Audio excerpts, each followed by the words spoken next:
Bon, on va pas se mentir, c'est lourd, c'est dense, c'est oppressant, c'est challengeant, c'est transcendant. Voilà, c'est une première semaine de mai qui crée le passage, qui crée le avant et le après. Respire, vraiment. On va faire un petit tour là des énergies, de ce qu'elle vient de nous raconter, ce qu'elle nous propose. Et voilà, je te donnerai quelques ressources qui pourront peut-être t'aider à traverser cette semaine au mieux. Alors, on a eu pas mal de carrés hein, suite à cette pleine lune en scorpion qui était déjà assez dense. Ah, là, c'était vraiment l'invitation d'aller dans nos profondeurs. Et puis même si tu n'avais pas envie d'y aller, bah, l'invitation s'est transformée en presque en une obligation d'y aller, de plonger dedans. Par contre, on n'oublie pas qu'il n'y a pas d'ombre sans lumière. Donc tu descends dans tes profondeurs comme avec, je voyais, une lampe frontale. C'est-à-dire que tu es toujours accompagné par de belles énergies quand même. Je trouve que dans l'énergie globale hein, de cette semaine, on est vraiment porté par une sorte de dualité d'énergie. Autant on est porté, on est souverain, on a ce pilier de lumière, on a cette direction en nous, on a ce truc en nous qui nous dit tout va bien, t'inquiète pas, laisse faire, laisse mourir, transcende tout ça, tu verras après, c'est bon quoi. Et en même temps, bah, il faut le vivre, tu vois. Donc on est vraiment aussi dans ce truc de se dire, waouh, c'est lourd, c'est dense. Tu peux avoir le cœur qui palpite, le système nerveux est énormément sollicité et cherche beaucoup de chemins de sortie, d'exutoire. Si c'est ton truc, fais du sport, va marcher en nature, va... euh, il y a beaucoup de pleurs aussi. Hein. Moi, je trouve que je vois beaucoup dans mes soins là de cette semaine, ça tourne toujours hein, vers la même chose, c'est ce lâcher prise, cette autorisation de vivre pleinement, d'être pleinement heureux, de suivre son chemin. Il y a beaucoup de peur qui remonte.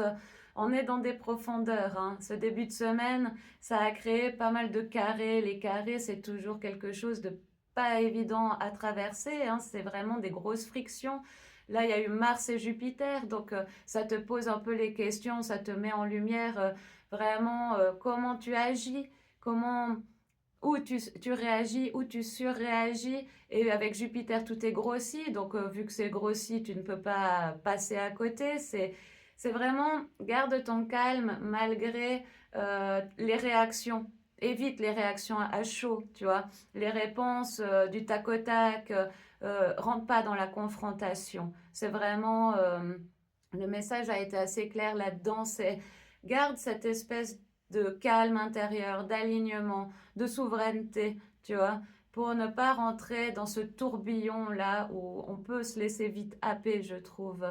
On a eu aussi un carré avec Mercure et Pluton. Eh bien là, ouais, Pluton rétrograde hein, dès cette fin d'après-midi, mais on le sent déjà. Hein. Pluton depuis ouais, l'année passée déjà, tu regardes, c'est l'extériorité qui est venue en fait te secouer pour que tu puisses faire face à ces vérités, à ce que tu traînes comme des boulets encore, ce qui a besoin d'être transformé, ce qui a besoin d'être vu et ce qui a besoin de laisser partir et d'accueillir en même temps. En fin de compte, c'est ça. Sauf que maintenant qu'il est rétrograde, tout ça, ça va venir à l'intérieur de nous pour 5 mois. C'est-à-dire que Pluton, qui régit en fait bah, le signe du scorpion. Hein. Donc le scorpion, c'est la mort. Hein. Là, on voit vraiment qu'on doit laisser partir, on doit laisser mourir des parts de nous, on doit laisser mourir des liens, on doit laisser mourir des situations. C'est vraiment l'acceptation de laisser partir. Tout ce qui part, c'est bien pour toi. C'est que ça va s'ouvrir sur autre chose. C'est que c'est fréquentiellement parlant, ce n'est plus pour toi. Donc maintenant, on n'a plus le choix d'accepter, tu vois, ces redirections, ces fins, c'est une fin de cycle. Hein. Le mois de mai, c'est vraiment l'avant, l'après, l'incarnation totale. Là, on finit, on boucle les boucles et on passe sur autre chose. Je voyais comme un trampoline, on va être vraiment propulsé vers l'après. Et Pluton, c'est vraiment la métamorphose. Donc là, maintenant, ça vient à l'intérieur de toi. C'est-à-dire que ça sera des questions de contrôle. Qu'est-ce qui te dirige? Qu'est-ce qui te contrôle? Est-ce que c'est tes peurs qui te contrôlent et qui te gardent fermé, qui te gardent dans dans cette zone connue, ou alors tu arrives enfin à répondre à tes peurs en trouvant des solutions. Ça, c'est une bonne clé. Réponds à tes peurs, trouve-leur des solutions. Quand il y a des solutions à des peurs, à des angoisses, où vraiment il peut plus exister. Ça devient qu'illusion. Parce que si tu trouves des solutions à tous tes problèmes, ben, il n'y a plus de problème. Tu vois? Donc vraiment, on en est là cette semaine. Réponds, regarde ce qui remonte en toi, regarde ce qui bouge autour de toi et regarde par quoi tu es contrôlé. La saison du taureau avec Pluton, comme ça peut aussi t'amener une forme de rigidité, de refus de vouloir aller sur ce chemin. Parce que là aussi, on va pas se mentir. Maintenant, on sait. En tout cas, on sait le premier pas à actionner, à poser dans le concret, dans la matière. Saison de taureau, hein, c'est l'incarnation aussi, c'est le corps, c'est la matière, c'est la matérialisation. Donc maintenant, on sait ce premier pas, où le poser. Là, si tu n'arrives pas à le poser, c'est juste une question de peur, de retenue, de manque de confiance en soi.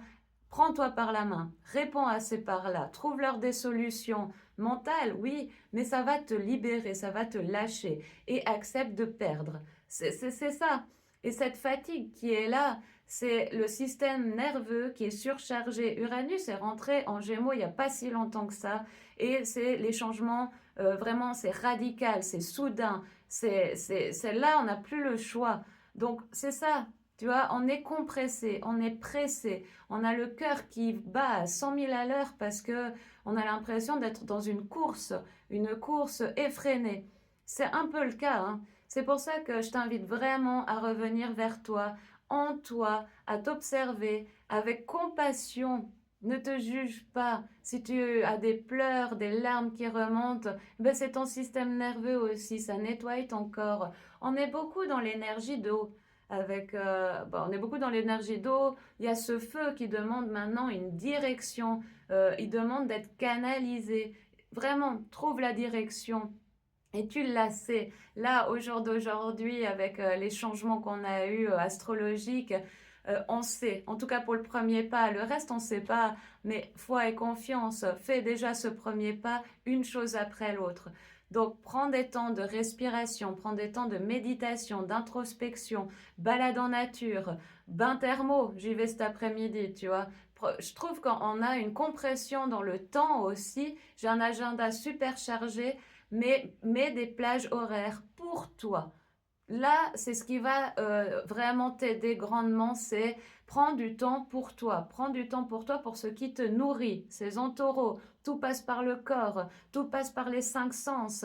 Alors voilà, pour ma part, ça a été balade entre amis hier après-midi, aujourd'hui bain thermo. Donc voilà, fais-toi aussi des petites plages horaires pour ton bien-être, pour traverser au mieux cette période surchargée. Parce que autant c'est électrique, oui, donc ça électrifie tout autour de toi, hein. Tu vois bien que les liens s'électrifient, les échanges deviennent peut-être un peu plus compliqués, parce qu'on a tous cette forme de retenue et cette forme de on y va, c'est le moment. Ben oui, parce qu'on est dans cette dualité d'énergie.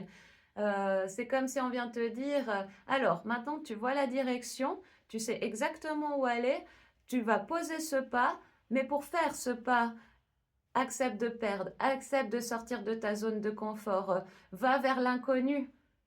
Tu n'as pas le choix. On va tous vers un inconnu parce que c'est la voie de l'âme. Là, c'est qu'est-ce que ton âme est venue expérimenter en cette vie. Donc c'est pas forcément en accord avec ce que tu avais imaginé, ce que tu avais organisé, ce que tu avais planifié dans ta vie. Moi, ça me demande de changer beaucoup de choses dans ma vie. Je suis très ouverte. J'aime beaucoup les challenges et puis j'aime y aller.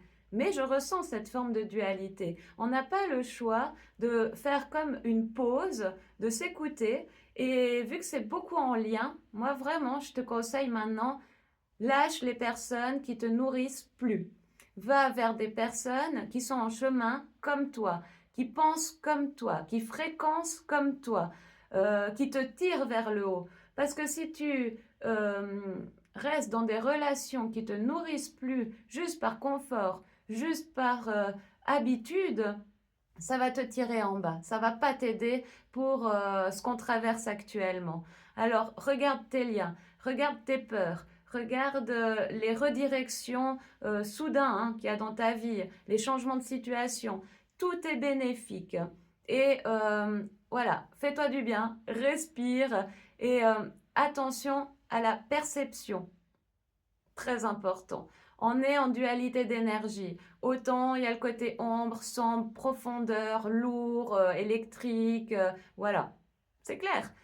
Mais autant il y a ce côté lumineux, porteur, ce soutien. On sent nos guides, on sent nos anges, on sent cette lumière divine. On est entouré, on est cocooné, plonge dans ses profondeurs et après ressort, retourne à la lumière, retourne à l'intérieur de toi. Retourne chercher cette part lumineuse, ce soutien de ton âme, parce qu'elle te montre où aller, mais elle t'offre aussi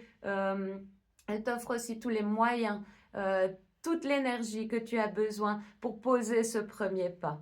Tu verras ce week-end, je reviendrai vers vous parce que les énergies changent. Hein.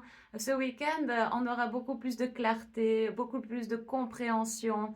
Voilà. Là, en ce moment, regarde, Carpe diem, c'est vraiment vis un jour après l'autre, vis l'instant, simplement l'instant et autorise-toi à lâcher, autorise-toi à pleurer, autorise-toi à dormir, autorise-toi à te reposer, autorise-toi à la solitude si tu ressens le besoin, compassion. Et j'entendais beaucoup ce matin, sois ton propre parent. Si tu avais un enfant qui traverse ce que tu traverses actuellement, comment tu l'aiderais? Qu'est-ce que tu lui apporterais? Ben voilà, tu fais la même chose avec toi. Compassion, amour, vraiment présence. Parce que c'est ça, quand un enfant a peur, la première chose, c'est qu'il a besoin de la présence de sa maman ou de son papa ou voilà, égal, d'une personne de confiance pour le rassurer, pour l'accompagner au mieux, pour le chouchouter parce que vraiment, on a besoin de ce moment un peu cocooning comme ça, parce qu'on est dans une accélération, hein, comme je disais, le temps se compresse, les journées, je trouve qu'elles passent à une allure, mais tellement rapide. Merci Uranus, qui comprime encore tout ça. Alors voilà, vraiment, prends ces temps de respiration, d'introspection, et encore une fois, tu portes tout en toi. Hein. On a vraiment toutes les ressources. C'est intense, mais c'est pas la première fois qu'on traverse des moments difficiles dans nos vies et qu'on s'est toujours relevé. On sait toujours que, voilà, le calme revient après la tempête et tout est encore une fois une perception. Comment tu accueilles ce qui t'arrive, comment tu accueilles, tu as ce changement, comment tu accueilles aussi cette transformation et cette perte que tu peux aussi ressentir autour de toi, en toi. C'est quand même un effondrement. Tu vois, là, on montre en fait la carte du tarot de la tour. On est dans l'effondrement total des fois des croyances et des vérités qu'on pensait être justes et vraies pour nous, mais c'est pour une reconstruction, mais vraiment là, alignée, structurée, je vois un chemin mais lumineux, mais vraiment. Et là, j'ai vraiment beaucoup d'émotions parce que je me dis que c'est ce qu'on me montre, c'est que c'est une traversée en fait dans des eaux, dans toutes nos restrictions, dans tout ce qu'on s'est cadré. Mais c'est tellement lumineux après, c'est tellement porteur, c'est tellement libérateur. Vois-le comme un cadeau, vraiment. C'est une période intense, oui, mais nécessaire. C'est un cadeau, c'est vraiment travaille sur cette perception. Regarde plus haut, regarde avec les yeux de ton âme, regarde avec de la prise de hauteur. C'est pour ça qu'il est important de faire des temps de pause. Je vais te laisser avec ça et le week-end, ça changera d'énergie. Alors, respire, fais-toi du bien, écoute ton corps parce que là, il va t'amener vraiment à des ressources que tu as besoin. Donc, réponds-lui, offre-lui ce qu'il a besoin et c'est comme ça que tu traverseras au mieux et ne te voile pas la face. Regarde ce qui crie en toi, regarde ce qui te demande d'être acté parce que c'est la voix du cœur, c'est la voix de l'âme. Même si ça fait peur, écoute-la, suis-la et rentre dans une espèce de lâcher-prise, sors du contrôle, regarde tout ce qui se passe en toi en ce moment parce que c'est l'avant et l'après. C'est vraiment ça. Bon, allez, respire, courage et à bientôt.